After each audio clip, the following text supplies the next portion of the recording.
humanity. Putting truth in these lines while they busy feeding lies.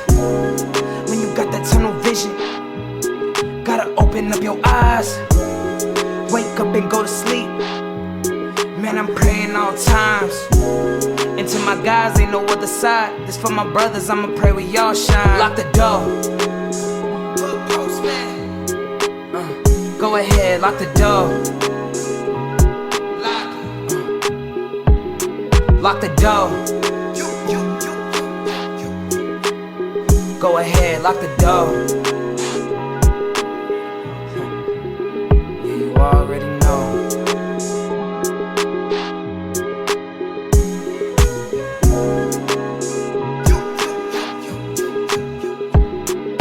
Depending on the lessons, some people eat, some people learn. But the game is going to send you big.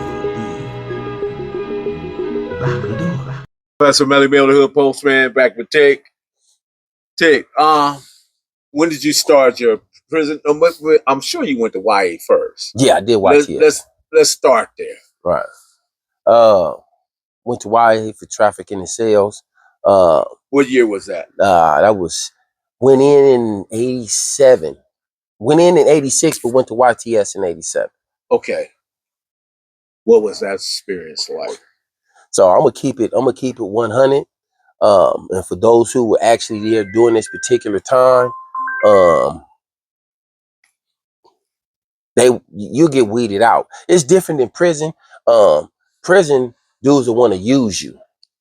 You know, they want to use you in the pen. When I was in, it was like, you know, you get weeded out though. You know, if a lot of dudes got weeded out, but they want to use you. But in YTS, you getting up out of here. We don't care about what you got. You getting up out of here. Yeah, Nellis was wild. That was my first race riot, and Nellis was my first race riot. And who were the opposing Mexicans and Whiteboyz?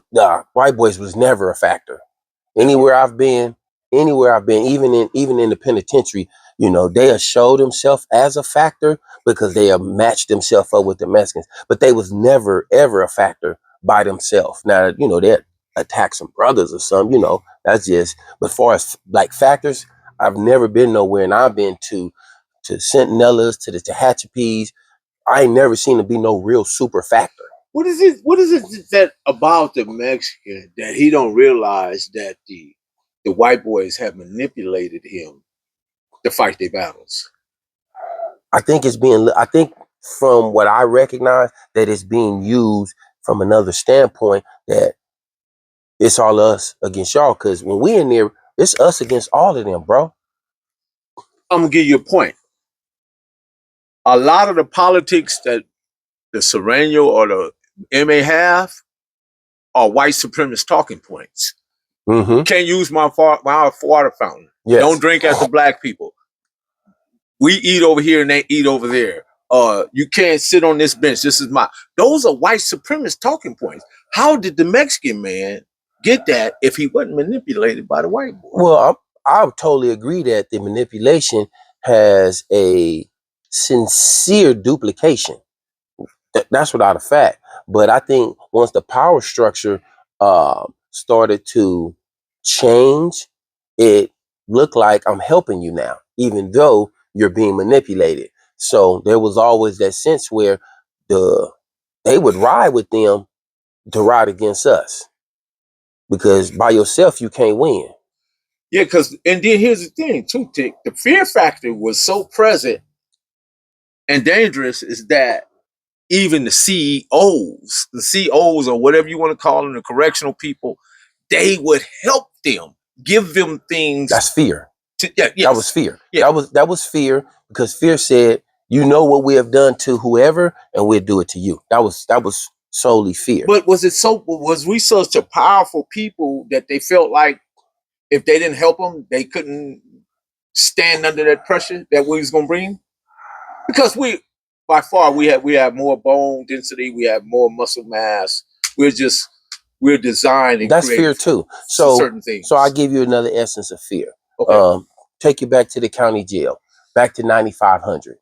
I'll take you back to the 80s and 9500. You know, when you come in 9500, you know what you see up in 9500. Where them phones is on that back wall back there, you know what you saw in that area. You know who was using them phones. That's end of discussion. This is a open dorm for all races. You and I both know that back row, you know, you got them bunks that go in the back row. You got that back row that leads to where the phones. You know who was back there, bro. Them phones. Only time something changes when the police come in there with the flashlight therapy and step up on the table. But other than that, you know what it looked like. So we're talking about something that was perpetuated over decades, and in the psyche of the human, they remember that and they was passing that down through the people, because they're the people who, some of them dudes are still in the pen who was back in the county jail in the 80s. Getting punished. Because I was in there, part of it, handing out the punishment. So you know what I mean about that. You know what I mean about 9,500 and that The whole room. 9,000 flow, 3,000 flow, 2,000. But we just take 95 with the little short wall. Yeah. Who was on the other side of the short wall? Them. Yeah. Who was on this side of the short wall? None but blacks. Yeah. Where was the phone? The phone was over here. Yeah, we had that bunk roll. I remember Big Rebo bending up there because he was CCO or whatever, and he was had that organization type of mentality. Yeah, I came through there with Big Babu from 9-0. You know? Big Babu. Yeah. Shout to Babu. Yeah. So you know, just being around and seeing that, and then later years seeing the breakdown, I recognize and respect that everybody got to have their piece and say. And I do, you know, but hey, once you get to the pen, now you see the Caucasian man. We didn't see him like that. You know, not in them county jails like that. They probably was we trustee. didn't see him there at all. Yeah, we didn't see him there. So when you got to the pen, what year? I got to the pen 2005. 2005. Yeah, that's the first time going to the pen. Well, I consider YTS the pen. Okay. Because it was. So that was 87. Yeah, that was 87, 89. That was jumping. So when I'm trying to specifically see when you went. Because did you ever wind up in a 4-yard? Yeah. What year was that? 2005. 2005. Yeah. And where were you at? I was in Centinela. Yeah. Now, what are the dynamics of prison? Because only thing I can give you is the 70s and 80s. Well, when I first go through there, it was really, you know, the COs would be like, "Hey, right behind you." The COs would say, "Right behind you." The respect factor was hands down, across the board, from all different ethnic backgrounds, to the Mexicans, to the blacks, to the whites, you know, even the Asians, you know, because, you know, you had the Samoans. Some of them, it would be some issues with some Samoans because they're from certain sets in Compton and they don't want to deal with the Compton car. They want to deal with the other car, the Asian car. So those are the only issues. But other than that, it was straight down the line. What was that? Was that fear as well? Yeah, I think it was cultural fear. Okay. Because I know a couple dudes who had issues, and it showed that they felt that they would be culturally alienated if they didn't side with their culture instead of going with the gang that they were from. So they were dealing with a very serious situation. That was a very serious situation. Yeah, I get that. I definitely get that. Yeah, because I know some Crips that are Samoan and they down. I'm telling you, down. But they would look out for their people, definitely. Yeah. Definitely. They wouldn't just let them become swallowed up or ate up by the police, or the prison system itself. Right. And you know, in there, they primarily sit on the black side. You know what I mean? So, but you know, that became an issue sometimes, because if it's that side against this side, we need y'all to ride with us too. So if you're not gonna ride with us, then y'all need to get up out of here. So I've been in scenarios where that situation was put on the table. What year did you get out? 2023. Oh, so you just got home. Yeah. Excellent. So what were some of the things that you saw in there that kind of like that changed your mind about all this stuff, everything that you've been through? You know, what can you give us a consequential moment Um, that changed your mind about cripping, going to prison, drug it was dealing, and all that? I want to say the month, but I'm for sure the year. It was 2009. I got a letter from my son, um, and he said, "Dad, if you love me so much, why didn't you stop doing what you was doing when I was born?" So now I couldn't answer that question. That was haunting to me. How long did you wrestle with it? I wrestled with the statement from the early part for a year before I started to dive into decision making, because I had accumulated so much social wealth in the life I had been living for about 20 years. So it took me about a year, I say 6 to 8 months for sure, just wrestling with, how to make the decision, how to make the move, what it looks like for me as a human. Um, and it came from my son, and that statement is still, it still haunts me to this day. And I use it as a catalyst to recognize that that was the pivoting moment to my mental change. When you decide to write him back, what was your answer? How did you respond to that? Now, it was on the phone. It was on the phone. Yes, it was on the phone. The first thing I did is I told him I was sorry for not recognizing the value of what his life meant. And he was real young still at the time. Um, and he was going through his own troubles. And he said something to me that haunted me right there at that moment. He was like, "Yeah, Pops, I'm working at this job. I think it was Ontario Mills or something. I'm trying to think of something like that." He's like, "I'm working at this job. I'm taking this bus. I really need a car." So, I get in my bro Marshall, talk to him. We put a few dollars together. Marshall go grab him a little vehicle, put it on a tow truck. Boom, we take the car straight over there to him. That right there was a great change, that I had the ability to talk to my bro and we can provide something for him, so he don't have to get in his mind that he has to make a drastic decision to go into the route of ruining his life. That's great, man. I'm glad you was able to, between you and Marshall, you guys was able to figure that dynamic out and help him, because definitely he was fitting follow into the same trail that led you to where you landed. Yeah. And can you talk about what got you there? Yeah. So selling drugs, had a bad drug deal. Somebody got beat up real bad for the drugs that was stolen. Couple people threw my name on the table.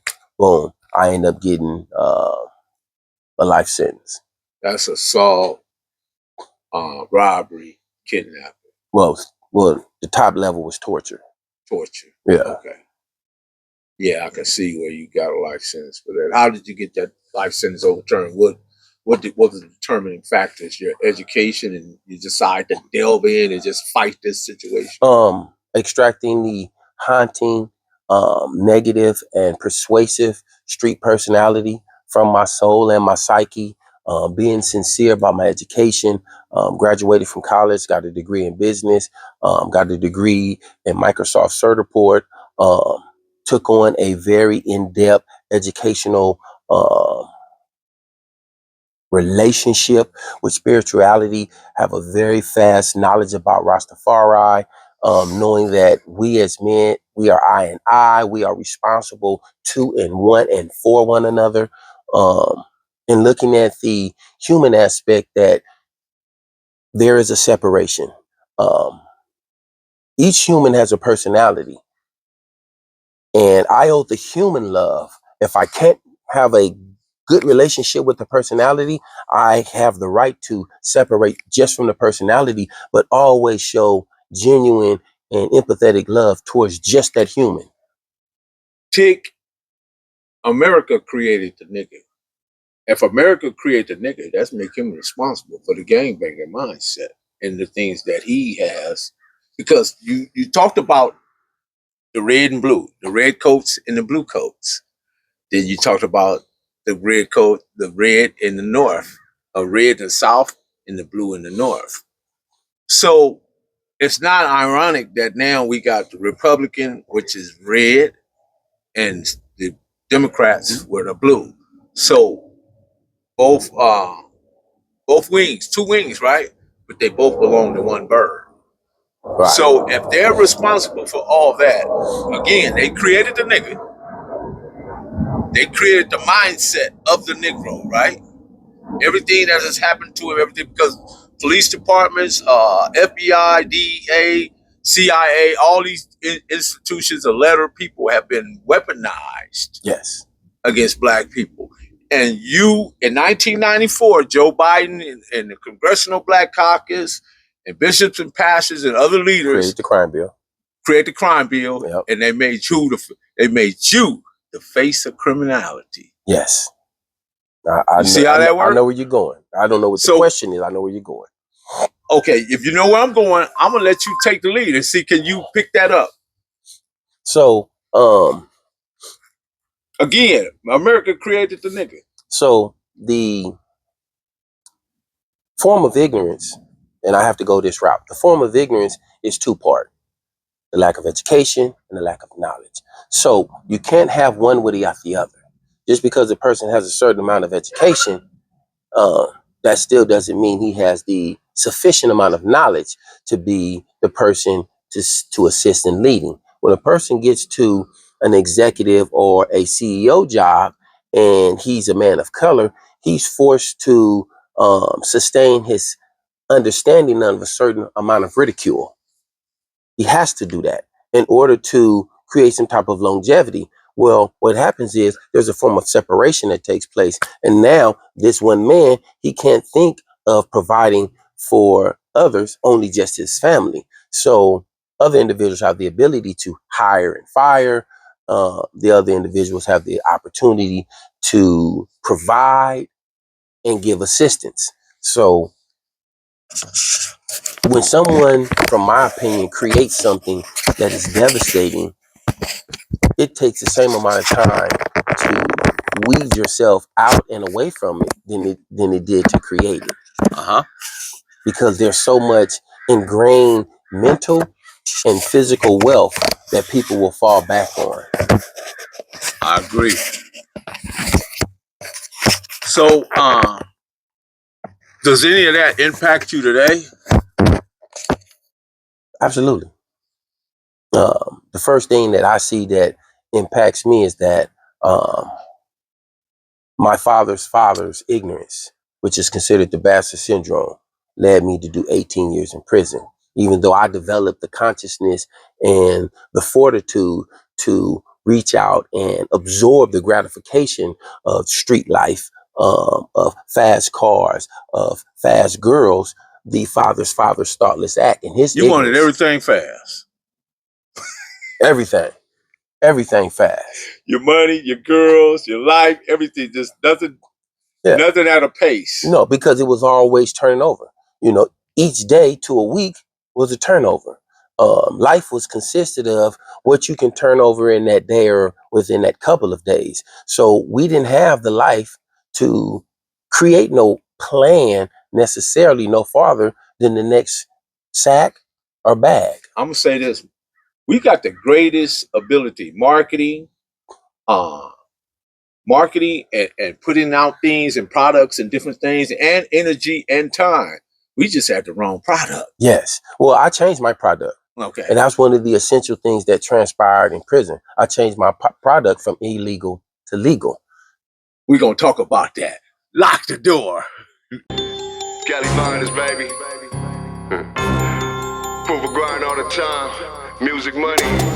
Got a dollar sign. Hub City. I'm a street nigga. Streets fuck with me. I'ma keep pushing products till the fans get me. It's guap off top. Diamond Cartier. That nigga wall won't give a broke bitch the time of day. They see me climbing. They see me shining. That's hard work. Proof of grinding. New money got me tipping in that 550. Ali, bad man, and I'm so pretty. I got that tech with me. That's my hater sprayer. Go big, grind now, nigga, play later. What can I say?